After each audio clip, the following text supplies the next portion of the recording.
Hello students, welcome back to IGNOU study at home.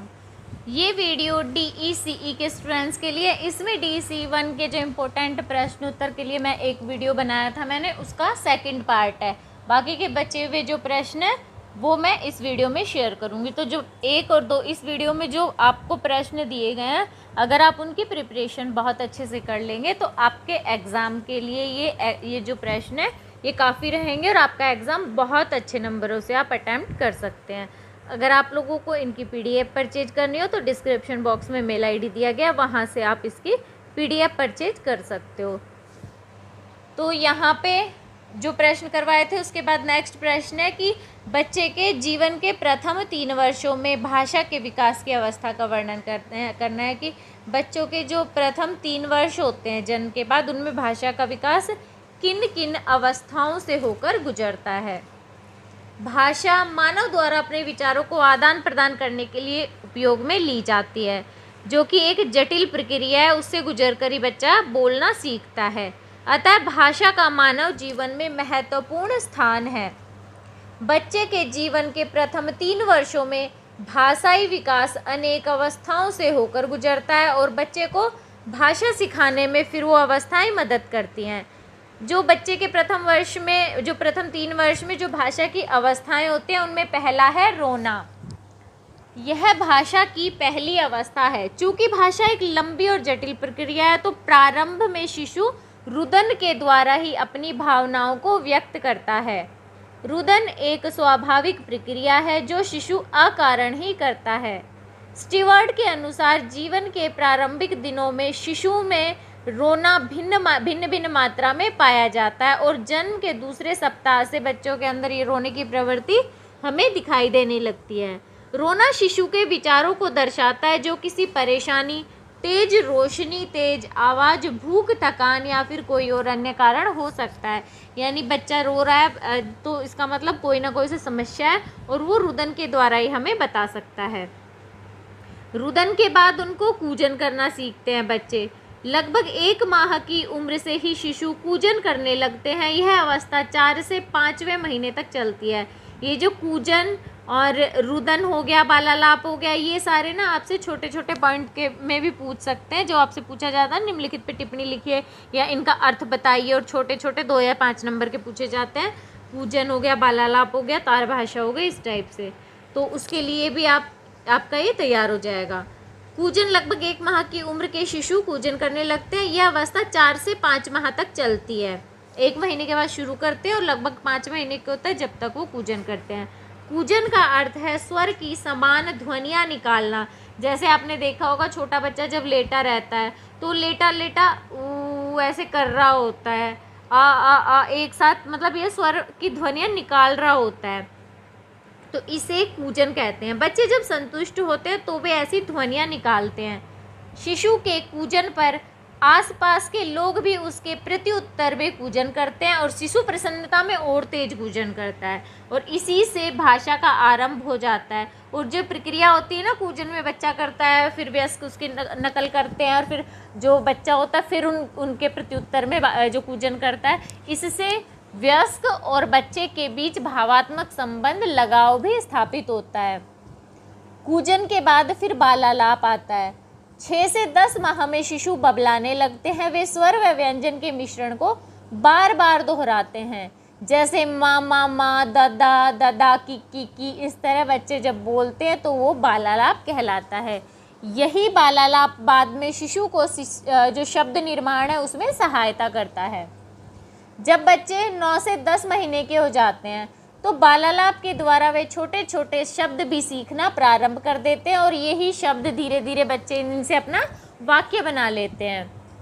ये शब्द जो होते हैं वो वयस्कों की भाषा के जैसे नहीं होते हैं, लेकिन उनके जैसी लय व लहजा उनमें होता है। धीरे धीरे बच्चा अपनी बात संकेतों के द्वारा समझाने लग जाता है। फिर बालालाप के बाद बच्चा अपना प्रारंभिक शब्द बोलना सीखता है, जो कि अपने वो पहले जन्मदिन के आसपास बोलना शुरू करता है। ये शब्द सामान्य भाषा से बिल्कुल अलग होते हैं, जैसे दुद्धू, मम आदि। क्योंकि हम जैसे बोलते हैं ना, दूध बोलते हैं बच्चा दुद्धू बोलेगा, हम पानी बोलते हैं बच्चा मम बोलता है। दूध, पानी या अन्य तरल चीज़ों के लिए शिशु इन्हीं शब्दों का इस्तेमाल करते हैं। 1 साल के शिशु का औसतन शब्द भंडार 3 से 8 शब्दों का होता है, यानी 1 साल का जो बच्चा होगा उसका जो सारा ही शब्द भंडार रहेगा 3 से 8 शब्द ही उसके शब्द भंडार में होते हैं।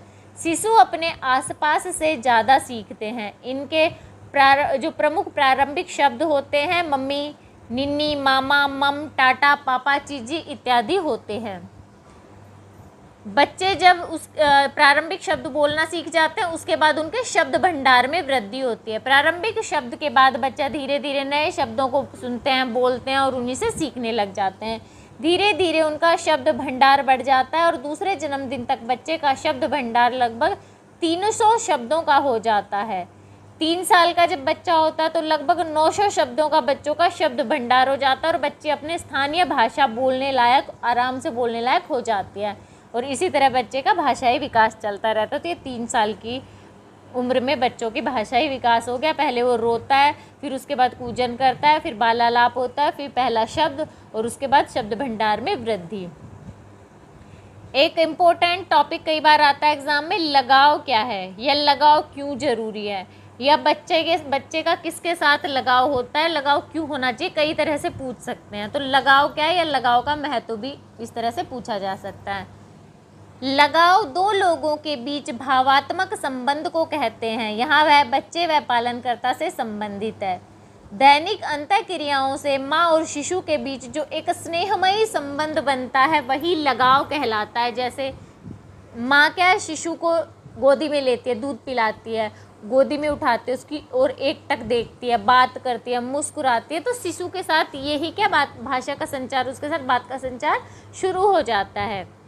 जन्म के कुछ समय बाद ही यह संबंध बनने लगता है। अतः कहा जाता है कि जन्म के तुरंत बाद शिशु को माँ के साथ ही रहने देना चाहिए।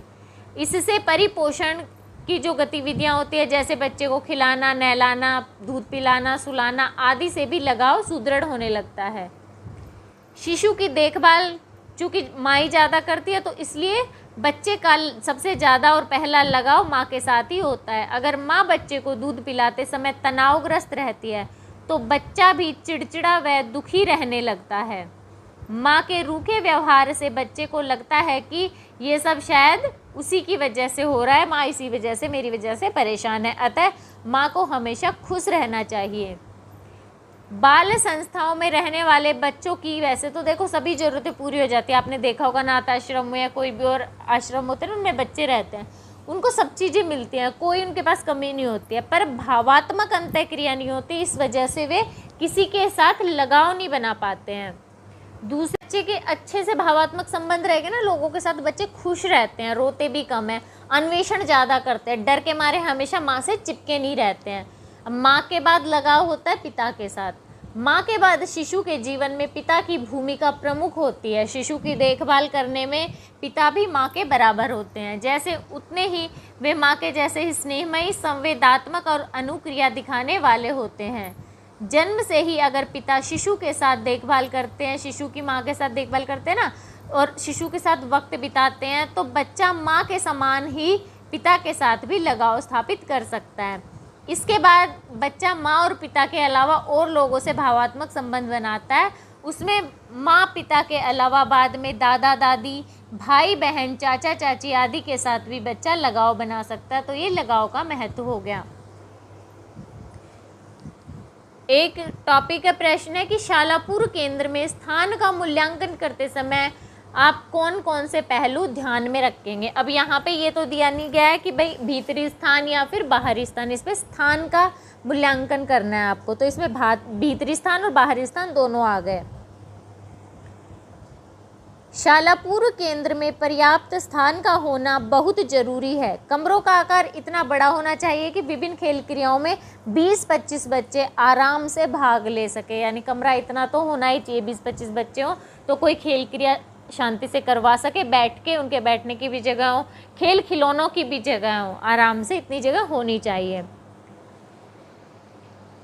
जगह इतनी होनी चाहिए कि बच्चों की आपस में या फिर वहाँ रखे हुए सामान के साथ टक्कर ना हो, क्योंकि ज़्यादा भीड़ भाड़ से खेल सामग्री के अन्वेषण के अवसर बच्चों को कम मिल पाते हैं। इसीलिए केंद्र के लिए जब स्थान का मूल्यांकन करें तो उस समय निम्नलिखित बातों को ध्यान में रखना चाहिए, जैसे वहाँ पे सामूहिक खेल क्रियाएं आयोजित हो पाएंगी या नहीं, अगर हो पाएंगी तो किस तरह से हो पाएंगी, ये ध्यान रखना है।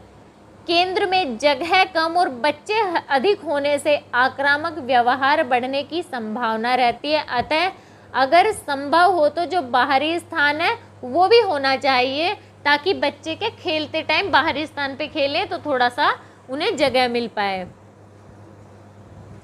यदि आपका केंद्र शाला पूर्व बच्चों व शिशु दोनों के लिए है तो बड़े और छोटे बच्चों के लिए कमरे अलग अलग होने चाहिए, क्योंकि बड़े बच्चे अपना खेलकूद में व्यस्त रहते हैं और छोटे बच्चे सो रहे होते हैं, लेट रहे होते हैं, बैठे होते हैं। केंद्र जो होता है बच्चों के घरों के नज़दीक स्थित होना चाहिए, जिससे कि बच्चे आसानी से केंद्र में आ सकें। मूल्यांकन करते समय निम्नलिखित बिंदुओं पर भी ध्यान देना चाहिए कि केंद्र में पर्याप्त भीतरी जगह उपलब्ध है, अर्थात फर्नीचर सामान रखने के बाद भी बिना बाधा के चलने फिरने के लिए पर्याप्त स्थान है। केंद्र में बाहर भी सुरक्षित रूप से खेलने के लिए पर्याप्त जगह है। कमरों में प्रकाश व वायु संचारण पर्याप्त है। इसके अलावा वहाँ पर पर्याप्त सफाई रखी जाती है, विशेष रूप से खाना बनाने वाली जगह पे, ये भी हमें मूल्यांकन के टाइम ध्यान में रखना है। बच्चे जो चित्र बनाएं तो बच्चों द्वारा बनाए गए चित्रों, मिट्टी की आकृतियों व अन्य सामग्रियों को रखने के लिए वहाँ पे जगह है या नहीं है। प्राथमिक उपचार सुविधा उपलब्ध है। अग्नि सुरक्षा उपाय उपलब्ध हैं। सभी बच्चों के लिए थोड़ी देर के लिए सोने की जगह वहाँ पर उपलब्ध है या नहीं, ये भी ध्यान में रखना है। और बच्चों के लिए अल्पाहार बनाने की उपयुक्त व्यवस्था है। एक चीज़ ध्यान में रखनी है कि बाहरी व भीतरी स्थान की उपलब्धता सुगम होनी चाहिए।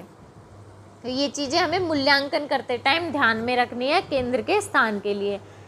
और अगर हमसे पूछे कि बाहरी स्थान की व्यवस्था करते टाइम किन किन बातों का ध्यान रखना है, हमें अभी मूल्यांकन नहीं करना, हमें सिर्फ ध्यान रखना है कि बाहरी स्थान किसी केंद्र के लिए चाहिए तो कैसे होना चाहिए वो।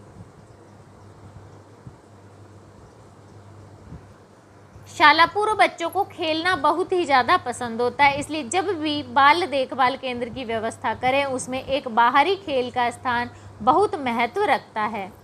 बाहरी खेलों से बच्चों को सीखने के काम में सहायता मिलती है, यानी बच्चे जो सीखते हैं ना, कहते हैं कि खेल के माध्यम से बच्चे ज़्यादा सीखते हैं, तो इसलिए ऐसा स्थान होना चाहिए। अतः अगर बाल देखभाल केंद्र में बाहरी स्थान चुनेंगे तो हम निम्नलिखित बातों को ध्यान में रखेंगे, जैसे सबसे पहले मौसम, यानी बच्चों को गर्मी में धूप से बचाने के लिए छायादार पेड़ व झाड़ियाँ होनी चाहिए। इससे यह स्थान सुंदर भी लगेगा और इसके अलावा एक छज्जा भी बनवा सकते हैं, जिससे धूप व छाया दोनों का पर्याप्त प्रबंध हो पाए और बारिश से भी बचाव हो जाए।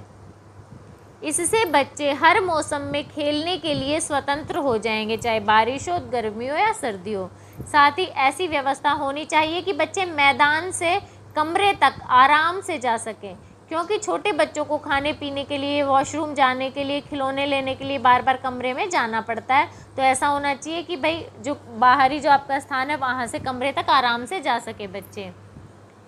बाहरी स्थान को चारों तरफ से झाड़ी नुमा पौधों या कांटे रहित झाड़ियाँ लगाकर इस स्थान को चारों तरफ से सुरक्षित किया जाना चाहिए, जिससे बच्चे खेलते हुए बाहर ना जाएं। शारीरिक क्रियाओं के लिए पर्याप्त जगह होनी चाहिए और एक कोना शांत खेलों के लिए बनाना चाहिए, जिससे बच्चे अपनी मर्जी से शांति से खेल सकें। यानी एक साइड शांति से बैठने वाले खेल खेलने चाहिए, खेल वाला कोना होना चाहिए, एक साइड ऊर्जस्वी जो खेल होते हैं ना वो बच्चे खेल रहे हो, तो ऐसी जगह होनी चाहिए। खिलौनों की एक जगह होनी चाहिए जहाँ से खेलने के लिए बच्चे आराम से खिलौने ले सकें और वापस रख सकें। इसके अलावा मैदान के साथ ही एक जगह पक्की भी हो जहाँ बच्चे 3 पहियों वाली साइकिल, गुटकों या पहियों के खिलौनों से भी खेल सकें। एक कोने में फूल के पौधे लगा सकते हैं, जिससे विज्ञान की जानकारी बच्चों को दे सकते हैं और मैदान की सुंदरता भी बढ़ेगी। इस प्रकार शाला पूर्व जो केंद्र होता है वहाँ पे बाहरी स्थान बहुत ही महत्वपूर्ण होता है, तो बहुत सारी चीज़ें उसे ध्यान में रखनी होती हैं उसका मूल्यांकन करते टाइम। ये बाहरी क्षेत्र हो गया। अब आता है भीतरी स्थान का मूल्यांकन करें। एक शाला पूर्व केंद्र में स्थापना के समय बाहरी भीतरी स्थान के मूल्यांकन के लिए निम्नलिखित बिंदुओं को ध्यान में रखना है। भीतरी स्थान का अर्थ है बच्चों के बैठने के लिए व भीतरी खेलों के लिए स्थान की व्यवस्था। इसके लिए हम निम्नलिखित बिंदु ध्यान में रखेंगे कि बच्चों की संख्या के हिसाब से कक्षा के कमरे का चयन करेंगे।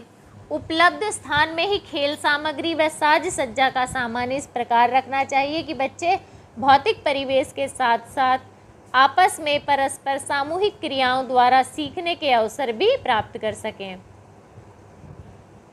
कमरे में कम मात्रा में फर्नीचर हो और ऐसा हो फर्नीचर जो कम जगह घेरे, और जो फर्नीचर है ना उसके कोने नुकीले ना होकर गोलाई लिए हुए होने चाहिए।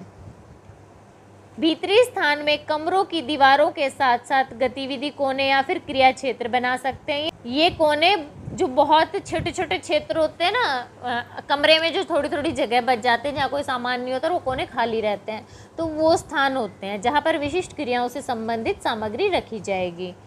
जैसे कला क्षेत्र में वर्णमाला कार्ड, साधारण वाद्य यंत्र, मुखौटे, कठपुतलियाँ, फलालेन के बोर्ड आदि रख सकते हैं। नाटकीय खेल के लिए पुराने कपड़े, गुड़िया, कंगे, कठपुतली, लकड़ी के गुटके आदि रखे जा सकते हैं। और विज्ञान संबंधी कोने में आवर्धक, लेंस, चुंबक, बोतलें, छलनी, विभिन्न आकार व माप की वस्तुएं या तराजू आदि रख सकते हैं। बच्चों के कमरे के नज़दीक ही पीने के पानी और शौचालय का प्रबंध करेंगे। कमरे के दरवाजे, खिड़की आदि बच्चों के लिए उपयुक्त बनाने के लिए उनके हैंडल थोड़े नीचे लगे होंगे। कमरे में बिजली के स्विच या पावर प्लग जो भी हैं वो बच्चों की पहुंच में नहीं होने चाहिए। अगर देखो नीचे हुए वो कि बच्चा आराम से उंगली दे सकता है तो उन पे टेप लगाकर उन्हें ढक देना चाहिए ताकि कोई अनहोनी ना हो। कमरों की व्यवस्था ऐसी हो जहां से बच्चे छत या बालकनी पे ना जा पाएं। कमरे में एक कोने में प्राथमिक उपचार बॉक्स यानी फर्स्ट एड किट होनी चाहिए और बच्चों के खाने पीने के लिए एक जगह उचित व्यवस्था होनी चाहिए। भीतरी खेल सामग्री ऐसी हो जो नुकीली नहीं होगी और बच्चों के मनोरंजन के लिए भी वो उपयुक्त होनी चाहिए। छोटे बच्चों व बड़े बच्चों के बैठने की व्यवस्था अलग अलग हो। कहानी, बाल कविता सुनाने के लिए कमरे में बीचों बीच दरी बिछाने की व्यवस्था हो ताकि बच्चे एक साथ बैठ के आराम से सामूहिक क्रिया कर सकें।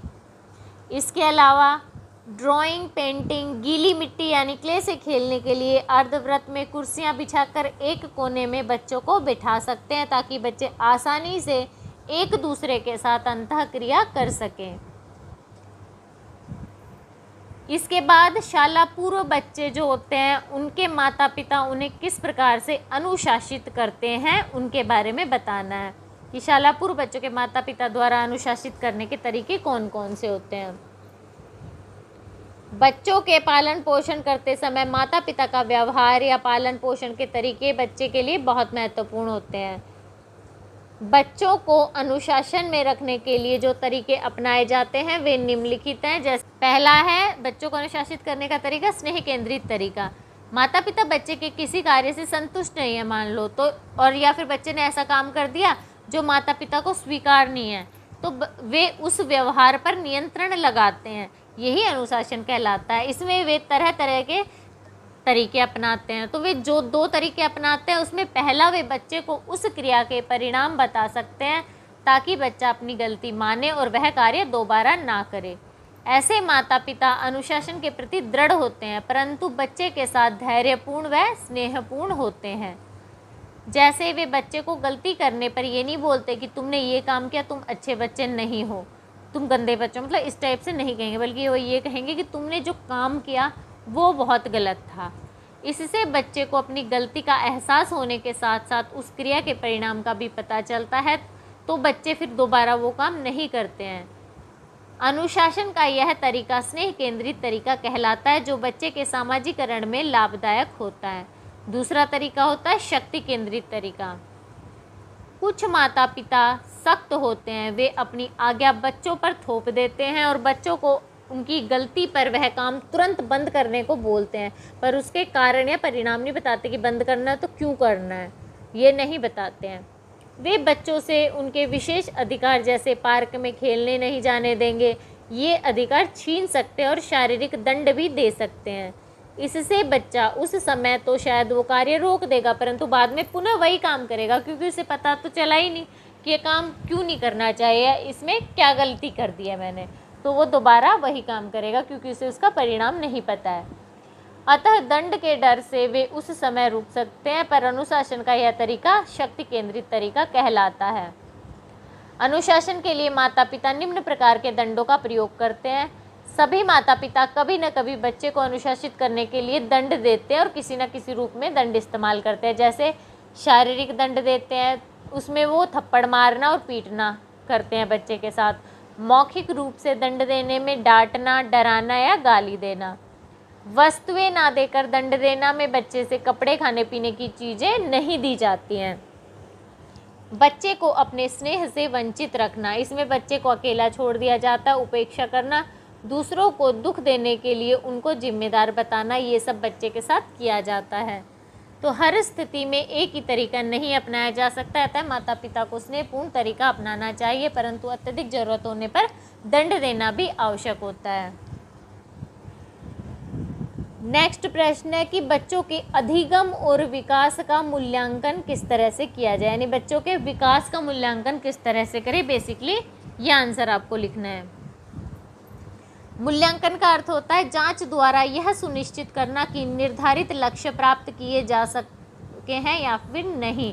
यानी हमने कि भाई हमारे केंद्र में बच्चा आ रहा है, हमने ये डिसाइड किया था कि जब बच्चा 1 साल तक केंद्र में रहेगा तो इस बीच उसको ये चीज़ें हम सिखाएंगे या ये चीज़ें उसको आनी चाहिए। तो हम मूल्यांकन से पता करते हैं कि भाई ये चीज़ें हो पाई है या नहीं हो पाई है, हमने अपना लक्ष्य प्राप्त किया या नहीं प्राप्त किया। तो यही मूल्यांकन है। बच्चों के मूल्यांकन के निम्नलिखित तरीके हैं। पहला है अवलोकन। बच्चों के अधिगम व विकास के मूल्यांकन का सबसे सरल तरीका अवलोकन है। एक कार्यकर्ता प्रत्येक बच्चे के संबंध में कई बातों का अवलोकन करके बच्चों की पसंद नापसंद, व्यवहार करने के तरीके, उनकी योग्यताओं के विषय में जानकारी रखती है। अवलोकन के रिकॉर्ड के लिए जानकारी को वृत्तांत के रूप में रख सकते हैं या फिर जांच सूची या रेटिंग स्केल के रूप में लिख सकते हैं। पहले व्यवहार संबंधी विशिष्ट घटनाओं का रखरखाव किस तरह से रखा जाएगा कि बच्चों के व्यवहार से संबंधित जानकारी को रिकॉर्ड के रूप में लिखा जाता है। रिकॉर्ड का सबसे अच्छा तरीका होता है हर बच्चे का अलग रजिस्टर या फाइल बनाई जाती है, फिर उस रजिस्टर या फाइल में बच्चे का नाम, उस बच्चे की जन्म तिथि लिखी जाएगी और उसमें ये डेट लिखी जाएगी कि बच्चा किस दिन हमारे केंद्र में हमने उसका एडमिशन किया था। और दिन में कम से कम एक या 2 बार उसका अवलोकन जरूर करेंगे और कम से कम 1 बार तो होना ही चाहिए अवलोकन। और फिर उसके बाद हम उस चीज़ को लिखेंगे, जो हमें महत्वपूर्ण बिंदु लगेंगे बच्चे के बारे में वो हम लिखेंगे। इससे हम बच्चों के शारीरिक, मानसिक, सामाजिक व संवेगात्मक विकास के क्षेत्र से संबंधित रिकॉर्ड लिखेंगे ताकि बच्चे के विकास, प्रगति, क्षमताओं व कमजोरियों की जानकारी हो सके। जांच सूची व रेटिंग स्केल भी बनाएंगे। अवलोकन का रिकॉर्ड करने के लिए जांच सूची व रेटिंग स्केल भी एक तरीका है। तो मूल्यांकन के लिए बहुत से शिक्षकों को यह तरीका सरल लगता है क्योंकि इसमें बच्चे के विकास के सभी क्षेत्रों की प्रगति व विकास का पता चल सकता है और शिक्षक के पास जब भी समय हो तो बच्चे इसमें जांच सूची में ये भर सकते हैं। जांच सूची किस तरह से बनाते हैं? जांच सूची उस सूची को कहते हैं जो महत्वपूर्ण मुद्दों की सूची होती है जिनकी जांच की जाती है। किनमें? बच्चों में।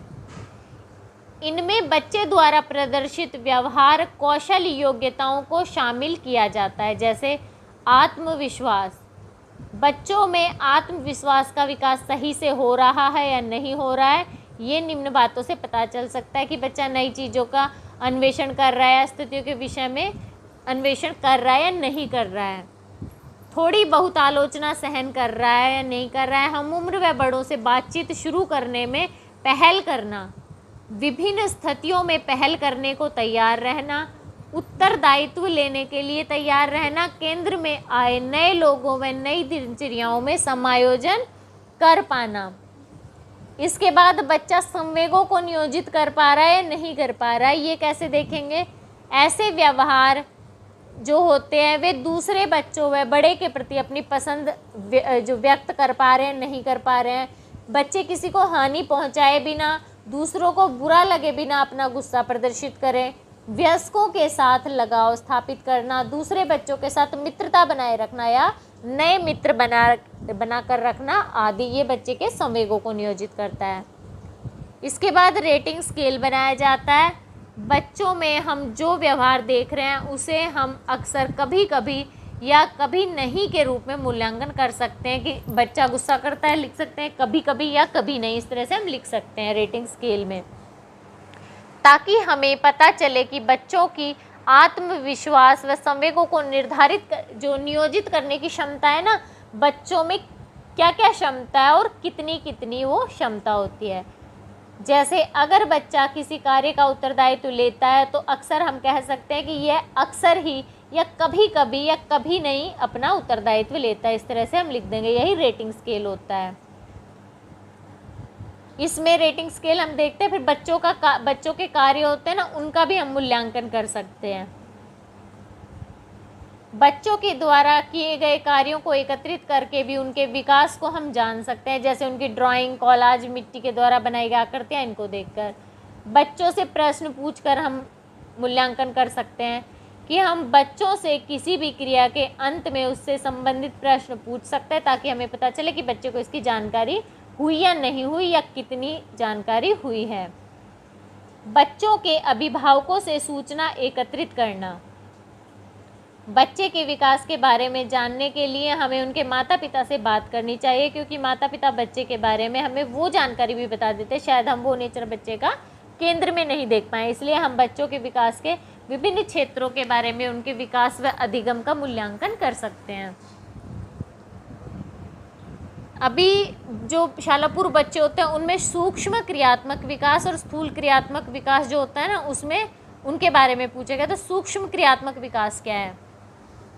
सूक्ष्म क्रियात्मक विकास का अर्थ है शरीर की छोटी छोटी मांसपेशियों में समन्वय कर पाना। जैसे अंगुलियों की मांसपेशियों का विकास होने से बच्चे पेंसिल पकड़ने या लिखने के योग्य होते हैं। तो शाला पूर्व बच्चे के हाथ में हम चौक या पेंसिल पकड़ने या उससे लिखने के तरीके द्वारा हम उसके सूक्ष्म क्रियात्मक विकास को देख सकते हैं। जो बच्चे पहले स्क्रबलिंग करते थे, अब वे स्क्रबलिंग से ऊपर लिखने का भी प्रयास करते हैं। वे बच्चे व्रत जैसे बंद आकार बनाना भी सीख जाते हैं। तो शाला पूर्व बच्चों का पेंसिल व चौक पकड़कर लिखने का तरीका एक वयस्क की भांति होता है। वे वयस्कों की तरह पेंसिल को तर्जनी अंगुली व अंगूठे के मध्य कसकर पकड़ते हैं। शाला पूर्व बच्चे अपनी लिखाई को नियंत्रित करने लगते हैं और कागज पर बनी टेढ़ी मेढ़ी लकीरें उनके लिए अर्थपूर्ण होने लगती हैं। लगभग 4 वर्ष का बच्चा एक क्रेयॉन यानी जो रंग होता है ना, उसको आसानी से अधिक मजबूती के साथ पकड़कर रख सकता है और अपनी उंगलियों की छोटी छोटी मांसपेशियों का बेहतर उपयोग कर सकते हैं। 4 वर्षीय बच्चे के अक्षर तो स्पष्ट नहीं होते, पर 5 वर्ष में उसकी ड्राइंग में व्यक्ति, जानवर, पेड़ पौधे, फूल, घर आदि को पहचाना जा सकता है। जैसे शाला पूर्व बच्चे व्यक्ति की ड्राइंग में सिर के स्थान पर गोल घेरा बना देंगे, पैर के लिए, हाथ के लिए 2 डंडियां खड़ी कर देंगे, तो ये सिर का आकार थोड़ा बड़ा बनाते हैं।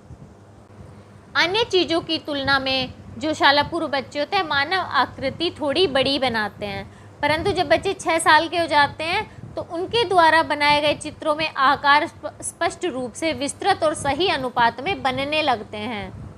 सूक्ष्म क्रियात्मक विकास का सबसे बड़ा व सरल कार्य चित्र बनाना व उसमें रंग भरना है, जो लगभग सभी बच्चों को पसंद होता है। शाला पूर्व बच्चों को मोती पिरोना, कैंची का उपयोग करना भी अच्छा लगता है, जो भी सूक्ष्म क्रियात्मक विकास को बढ़ावा देगा। इस समय बच्चे अपने ऊपर विश्वास करने लगते हैं, अतः वे अपने काम स्वयं करना चाहते हैं। वे स्वावलंबी बनते हैं और खुद से कपड़े पहनना, बाल बनाना, खाना खाना, स्वयं नहाना आदि करते हैं। इससे भी बच्चे जो होते हैं उनका सूक्ष्म क्रियात्मक विकास प्रदर्शित होता है। इस प्रकार शाला पूर्व बच्चों में सूक्ष्म क्रियात्मक विकास होने लगता है, जिसके लिए हमें बच्चों को उचित अवसर प्रदान करने होते हैं। संज्ञान क्या होता है? संज्ञान का अर्थ पूछा जाता है कई बार। संज्ञान से आशय किसी भी चीज़ या दुनिया के बारे में जानकारी प्राप्त करके उसके बारे में फिर अवधारणाएं बनाना और उसे समझने की कोशिश करना ही संज्ञान है। यह कुछ विशेष मानसिक प्रक्रियाओं का समूह है जिसमें ध्यान, स्मरण, निर्णय लेना व समस्याओं का हल खोजना आदि आता है। जैसे कि छोटे छोटे बच्चे होते हैं, प्रारंभ में चूसनी मुंह में देंगे बच्चे के तो वो चुप हो जाते हैं और उसे मुंह में लेके चूसने लग जाते हैं। उन्हें लगता है ना कि मानो उन्हें कुछ मिल गया हो, पेट भर जाएगा, दूध मिल गया हो। लेकिन जैसे जैसे बच्चे बड़े होते हैं ना, उनको पता चल जाता है और वो चूसनी को मुंह से निकाल देते हैं। उनको पता चल जाता है, दूध और चूसनी में उनको अंतर करना आ जाता है, यानी उनको संज्ञान हो जाता है इस बारे में। स्थूल क्रियात्मक विकास क्या है?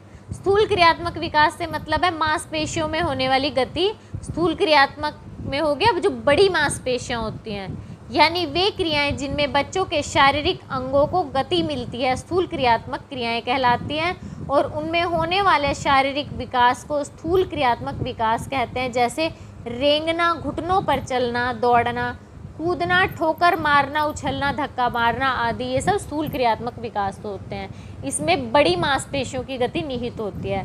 और सूक्ष्म क्रियात्मक विकास का हमने उधर पढ़ा था भी, उसमें छोटी छोटी जो मांसपेशियां होती है ना, उसमें सूक्ष्म क्रियात्मक विकास होता है। सूक्ष्म क्रियात्मक विकास का अर्थ है शरीर की छोटी छोटी मांसपेशियों में संतुलन बनना। जैसे बच्चों के छोटे छोटे सूक्ष्म क्रियात्मक विकास होते हैं, हाथ अंगुलियों की मांसपेशियों में समन्वय बनाना। सूक्ष्म क्रियात्मक विकास में बच्चे चीज़ों को पकड़ने, स्क्रबलिंग करने, चम्मच पकड़ने, ब्लॉक्स को जचाने आदि गुणों का विकास होता है। इसे सूक्ष्म क्रियात्मक विकास कहते हैं। आपसे एक टिप्पणी में पूछा जाता है स्क्रबलिंग क्या है? स्क्रबलिंग का मतलब हो गया बच्चे जो दीवारों पे ऐसे स्क्रैच करके लिखते हैं ना, पेन पेंसिल कोई भी चीज़ हाथ में आती है तो कुछ भी लिख देते हैं, टेढ़े मेढ़े घसीटे से काटते हैं, वो स्क्रबलिंग होता है।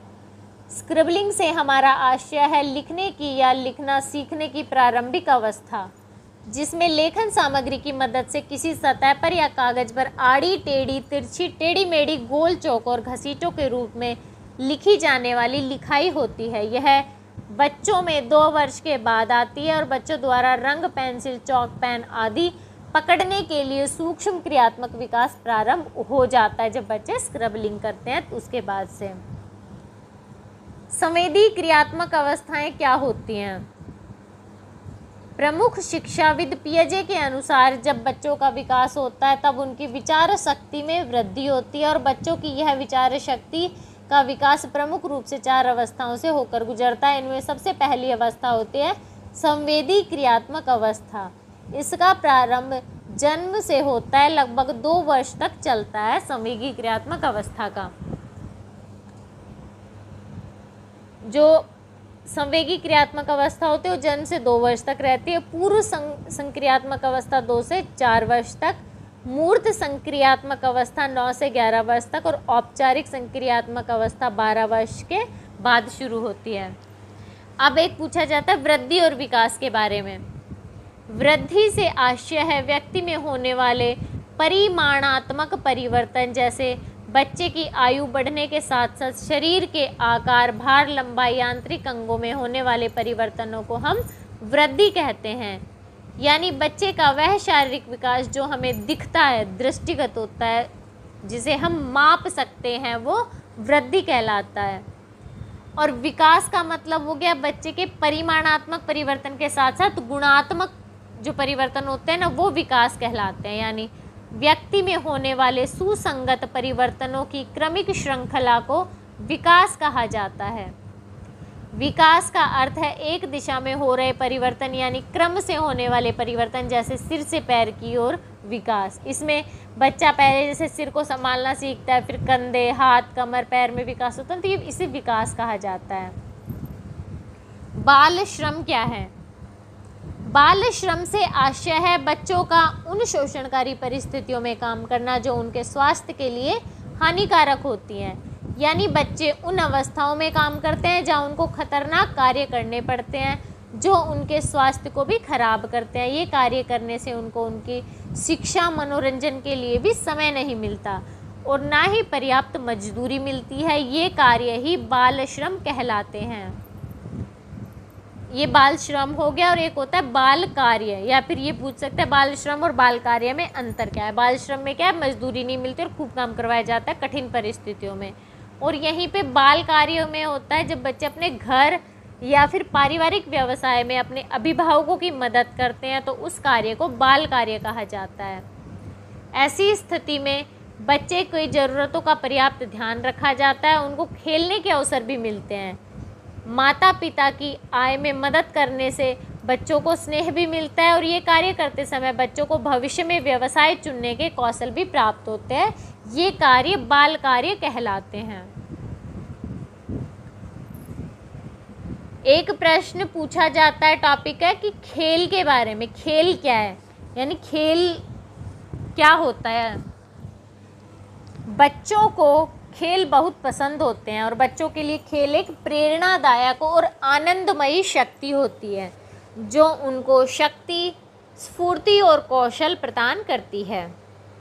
बच्चों के लिए खेल जन्मजात, स्वतंत्र, रचनात्मक, स्फूर्तिदायक, आनंददायक व आत्म केंद्रित प्रेरित क्रिया होती है जो बच्चे को अपने भावी जीवन के लिए प्रेरित करती है, जिससे बच्चे का शारीरिक विकास होता है। यह बच्चे के स्व सुख प्राप्ति का मार्ग है और खेल के द्वारा ही बच्चे का जो संपूर्ण विकास होता है, जो सामाजिक, भाषाई, शारीरिक, मानसिक आदि विकास होते हैं। अब कुछ परिभाषाएं दी गई हैं खेल की। वैलेंटाइन के अनुसार खेल एक प्रकार से आनंद प्राप्ति का मार्ग है, यानी वैलेंटाइन कहते हैं कि खेल एक प्रकार से क्या है, आनंद प्राप्ति का मार्ग है। एल.एन. मान कहते हैं कि खेल रचनात्मक कार्यों का प्रबल प्रदर्शन है। खेल पर जनसंचार या फिर मीडिया का प्रभाव भी एक इम्पोर्टेंट टॉपिक है। खेल पर मीडिया के प्रभाव का आशय है कि बच्चों के खेलों पर टीवी, रेडियो, अन्य जनसंचार माध्यमों जैसे पत्र पत्रिकाओं, किताबों आदि का काफ़ी प्रभाव पड़ता है। बच्चे पढ़ी गई कहानियों का अधिक उत्साहपूर्ण अभिनय करते हैं। टीवी, रेडियो पर जो धुन सुनते हैं उनको गाते हैं। उनके द्वारा जो देखा सुना जाता है उसकी नकल करके बच्चे फिर खेल खेलते हैं। किताबों, पत्रिकाओं से बच्चे स्वयं पढ़कर कुछ सीखते हैं। इनसे बच्चों में जिज्ञासा, खोजबीन की भावना भी बढ़ती है। परंतु इन टीवी, रेडियो के माध्यम से वयस्कों का निर्देशन बहुत ही आवश्यक है जब बच्चे इन चीज़ों का प्रयोग कर रहे होते, नहीं तो बच्चों को गलत शिक्षा मिल सकती है।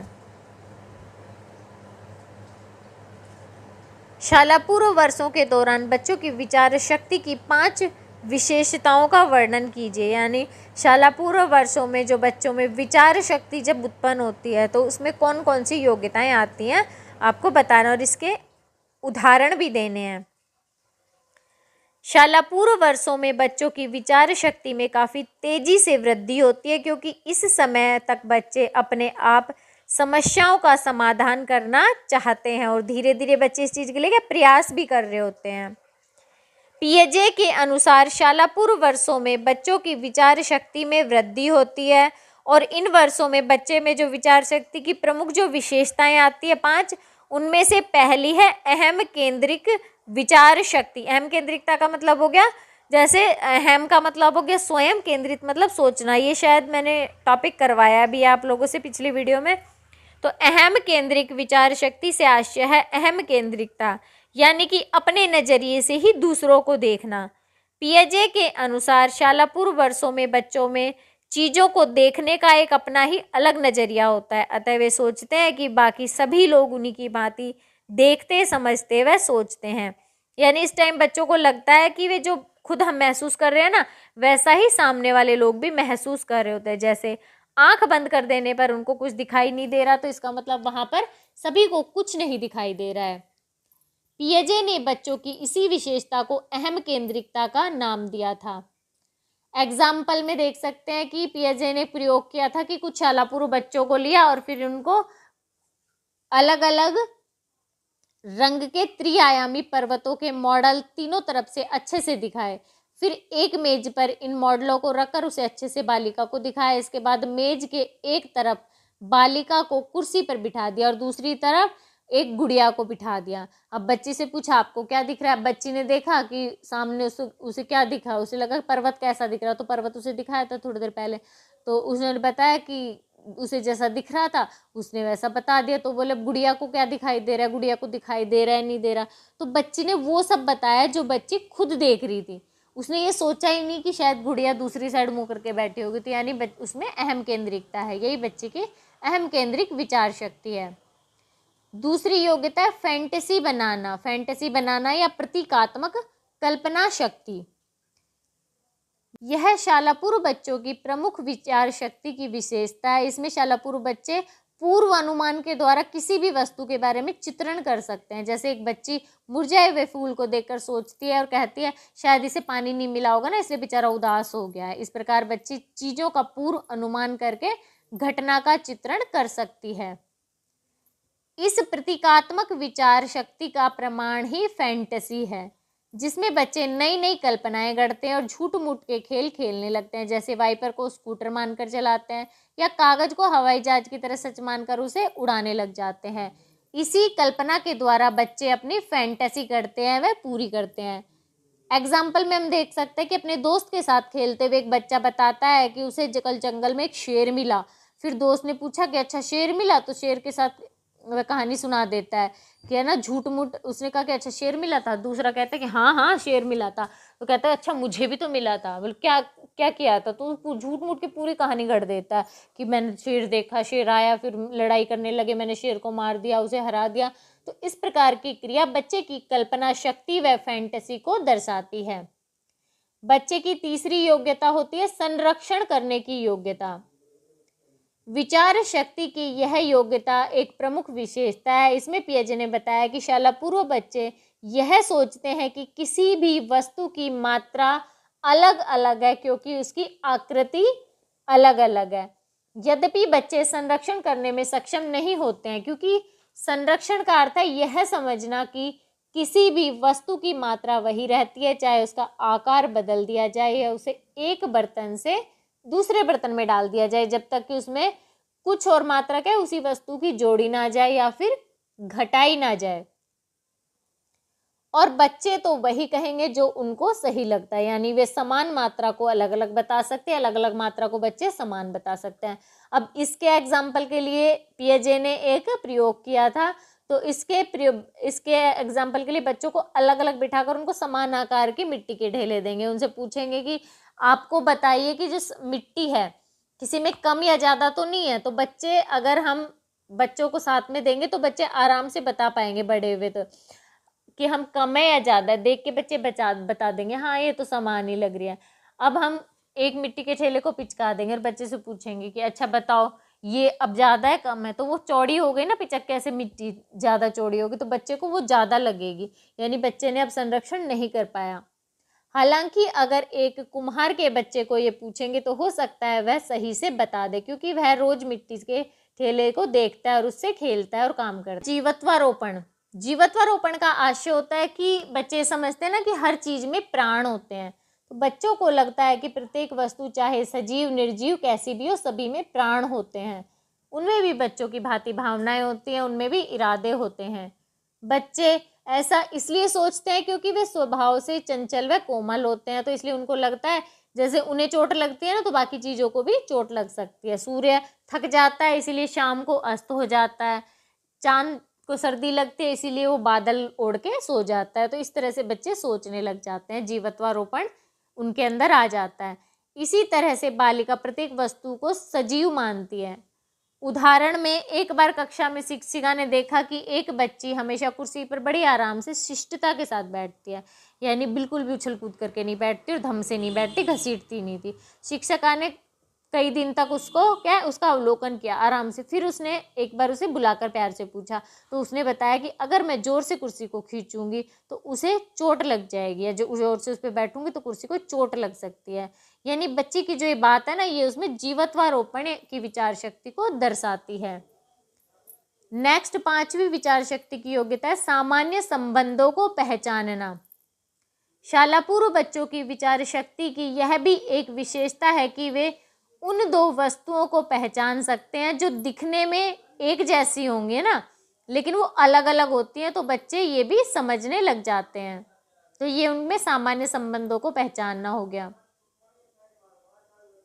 प्रश्न आता है, आनुवांशिकता और परिवेश बच्चे के विकास पर किस प्रकार प्रभाव डालते हैं? बच्चे के विकास को प्रभावित करने में परिवेश या आनुवांशिकता किस प्रकार से उत्तरदायी होते हैं, पूछा जाता है। परिवेश व परिपक्वता की परस्पर क्रिया से ही बच्चे का विकास होता है। परिवेश का संबंध बाहरी परिस्थितियों से होता है जो विकास को प्रभावित करती हैं। परिवेश को हम जन्म पूर्व व जन्म उत्तर के संबंध में समझ सकते हैं, यानी जो बच्चे का परिवेश है ना, जन्म से पहले का और जन्म के बाद का, दोनों परिवेश ही उसके विकास को प्रभावित करते हैं। जन्म पूर्व का वातावरण बच्चे के लिए माँ के गर्भ का होता है, जहाँ माँ के लिए भोजन, माँ के द्वारा जो लिया गया भोजन, शारीरिक श्रम, दवाइयाँ, गर्भावस्था में हुई कोई बीमारी, माँ की भावनाएं व संवेग भी शिशु को प्रभावित करते हैं।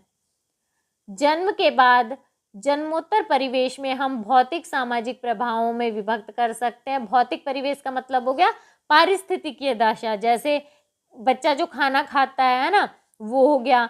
उसका जो पारिवारिक व्यवसाय कैसा है, रहने की जगह कैसी, आसपास के लोग कैसे, वातावरण कैसा, या फिर वहाँ पे जो सुविधाएं, अस्पताल, बिजली, पानी, ये सब हैं या नहीं है, या फिर जो संचार के माध्यम है, वो सब इस चीज़ में आते हैं। इसके अलावा सामाजिक परिवेश का अर्थ है बच्चे का अन्य लोगों से परस्पर अंतःक्रिया, जो कि परिवार के आकार, प्रकार, लिंग, संस्कृति, धर्म व सामाजिक वर्ग से जुड़ी होती है। परिवेश के द्वारा बच्चे अनुभव करना सीखते हैं। इसके बाद विकास पर आनुवांशिकता का प्रभाव। आनुवांशिकता का सिद्धांत है कि समान को पैदा करता है, यानी माता पिता के जीन के कारण ही बच्चा उनके जैसे रंग, रूप या गुण ले लेता है। डगलस व हॉलैंड के अनुसार एक व्यक्ति के वंशानुक्रम में वे सब शारीरिक बनावट, विशेषताएं, क्रियाएं व क्षमताएं सम्मिलित होती हैं जिनको वह अपने माता पिता या फिर अन्य पूर्वज या प्रजाति से प्राप्त करता है। बच्चे में कुछ जीन तो मानव जाति के समान होते हैं, जैसे कि 2 हाथ, 2 पैर, एक हार्ट हो गया, एक पाचन तंत्र हो गया। बाकी गुण वो अपने कारण ही लंबाई, आकार, आँखों व बालों का रंग, त्वचा का रंग आदि सभी में भिन्न भिन्नताएं लिए होते हैं। जीन में भिन्नता के कारण ही सभी लोग एक दूसरे से भिन्न भिन्न दिखाई देते हैं। यहाँ तक कि जुड़वा बच्चे भी एक जैसे नहीं दिखाई देते, क्योंकि उनमें जीन अलग अलग हो जाते हैं। विकास में आनुवांशिकता व परिवेश के सापेक्षिक प्रभाव के अनेक मत हैं, जैसे कि किसी समय माना जाता था कि विकास पर परिवेश का प्रभाव आनुवांशिकता से ज़्यादा पड़ता है, लेकिन उसके बाद माना गया कि आनुवांशिकता की भूमिका परिवेश से ज़्यादा मानी गई। परंतु वास्तव में आनुवांशिकता और परिवेश दोनों मिलकर ही विकास के विभिन्न पक्षों पर अपना प्रभाव डालते हैं। शारीरिक विकास में कद, वजन, वृद्धि, रक्तचाप आदि जीन के द्वारा निर्धारित होते हैं, परंतु इन पर परिवेश का प्रभाव ज़्यादा पड़ता है। उदाहरण के लिए 2 जुड़वा बच्चे हैं, इनके जीन समान हैं, परंतु उनमें से एक को लंबे समय तक कोई संक्रमण हो जाए तो शायद दूसरे की तुलना में वह कमज़ोर हो सकती है।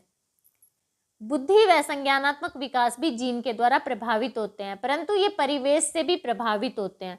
जैसे कि शरीर में अगर कोई आनुवांशिक असमानता हो गई या सामान्यता हो गई, इस वजह से बच्चे की जो बुद्धि है ना, उस पर भी प्रभाव पड़ सकता है। परंतु पारिवेशिक स्थिति में समय रहते इसका पता लग जाए तो बालिका मंद बुद्धि नहीं होगी, यानी उसका इलाज किया जा सकता है। अतः आनुवांशिकता संज्ञानात्मक विकास के लिए क्षमता प्रदान करती है। वह परिवेश यह निर्धारित करता है कि व्यक्ति की ये क्षमताएं कितनी साकार होंगी। इस प्रकार बच्चे का भाषा विकास भी होता है। जैसे जो बच्चे जन्म से बधिर होते हैं वे सामान्यतः बोलना सीख ही नहीं पाते हैं, परंतु अगर बच्ची शुरू में बबलाती थी, है ना, जैसे बबलाना शुरू करते, तो हमें देखना है कि बच्ची सुन पा रही है नहीं सुन पा रही है। तो अगर उसी टाइम हम बच्चे को मशीन लगवा दें तो शायद बच्ची सुनना भी शुरू कर देगी और फिर बोलना भी सीख जाती है। परंतु जब बच्ची शुरू में बबलाती थी, परंतु पालनकर्ता की प्रतिक्रिया ना सुन पाने के कारण उसका बबलाना कम हो गया। अगर हमें टाइम से उसकी बधिरता का पता चल जाए तो इलाज के द्वारा बालिका धीरे धीरे बोलना सीख सकती है।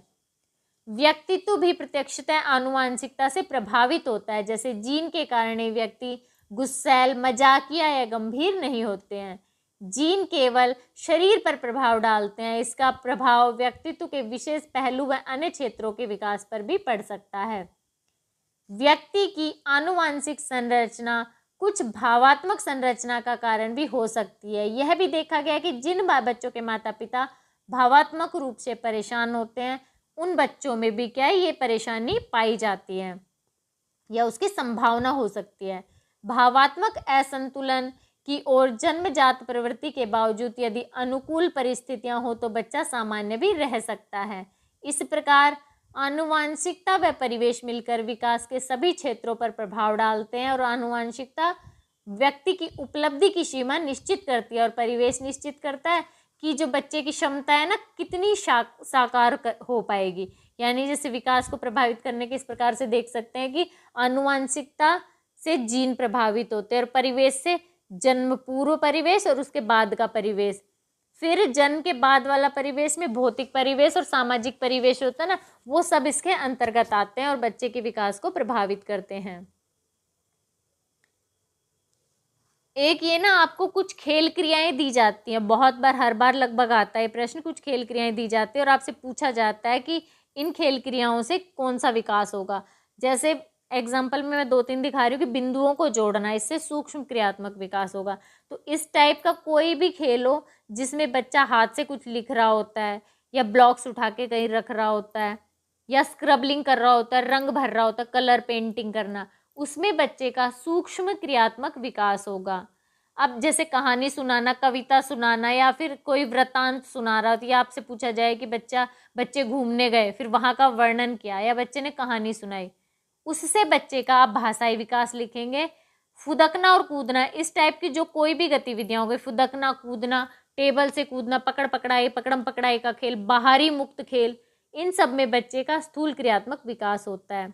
कला संबंधी क्रियाओं से बच्चे का संज्ञानात्मक विकास होगा। जैसे किसी भी चीज़, कोई भी ऐसा गेम होगा जिसे पढ़ने पे आपको ऐसा लगेगा ना कि इससे बच्चे का दिमाग तेज हो रहा है, तो वहाँ पे आप संज्ञानात्मक विकास लिख देंगे। तो इस तरह से आप बच्चे के विकास लिख सकते हैं। और बच्चा जैसे कुछ खेल दे देंगे आपसे और पूछेंगे कि बच्चा समूह में खेल रहा है या बच्चा आपसे पकड़म पकड़ाई खेल रहा है, बच्चा दोस्तों के साथ खेल रहा है, तो अगर इस तरह से खेल दिखाएंगे तो उसमें आप लिख देंगे बच्चे का सामाजिक विकास हो रहा है, क्योंकि बच्चा क्या है, सामाजिक होना सीखता है दूसरे बच्चों के साथ खेल कर। तो इस तरह से आप कोई भी जो खेल क्रिया आ जाए आप बच्चों को बता सकते हैं कि भाई कौन सा विकास हो रहा है। एक आपसे ये पूछा जाता है कि आपको 2 दिन की या 5 दिन की क्रिया सत्र का आयोजन करना है, तो उसके लिए आपको समय दिया गया होगा। और कई बार जैसे पिछले साल के पेपर में आया था कि उसमें आप लोगों को क्रियाएं भी दी गई थी, या फिर आप उसी टाइप से कोई क्रियाएं करेंगे जिनसे कि क्या बच्चों का सूक्ष्म क्रियात्मक विकास, स्थूल क्रियात्मक विकास, भाषाई विकास, यानी बच्चे के हर क्षेत्र का विकास हो, वो सारी क्रियाएं आप आयोजित करेंगे। और बच्चा जैसे केंद्र में आएगा तो एक टाइम वो भी रहेगा, आपको मध्यावकाश का भी समय निर्धारित करना है, वो टाइम भी रहेगा, बाहरी खेल, भीतरी खेल सब होने चाहिए उसमें। इस टाइप से आप बच्चों के लिए आप एक साप्ताहिक अनुसूची तैयार कर सकते हैं, साप्ताहिक हो या फिर 2 दिन की हो, 1 दिन की, कैसे भी अनुसूची बनाएं। तो यहाँ पे स्क्रीन पे एक दी गई है, इसी टाइप से आप कोई भी अनुसूची तैयार कर सकते हैं। इसमें शुरू का टाइम रहेगा, भाई बच्चे आते हैं, बीच में आपको एक अल्प अवकाश रखना होगा, उसके बाद जैसे थोड़ा सा टाइम ऐसे रखना होगा जिसमें बच्चों के माता पिता आएंगे और उनको लेके जाएंगे, आप दिन भर की गतिविधियों का जो आयोजन किया ना उनके साथ बात करेंगे। इस टाइप से आप कोई भी गतिविधि बना सकते हैं, कोई भी क्रिया सत्र आयोजित कर सकते हैं। तो ये DEC 1 के सारे प्रश्न थे इम्पोर्टेंट। पूरे 2 वीडियो में मैंने सारे प्रश्न के आंसर शेयर कर दिए। आई होप ये वीडियो आप लोगों के लिए यूजफुल रहेगा। वीडियो अच्छा लगा हो तो प्लीज़ चैनल को सब्सक्राइब, वीडियो को लाइक जरूर कीजिए। मिलते हैं अगले वीडियो में कुछ नए इन्फॉर्मेशन के साथ।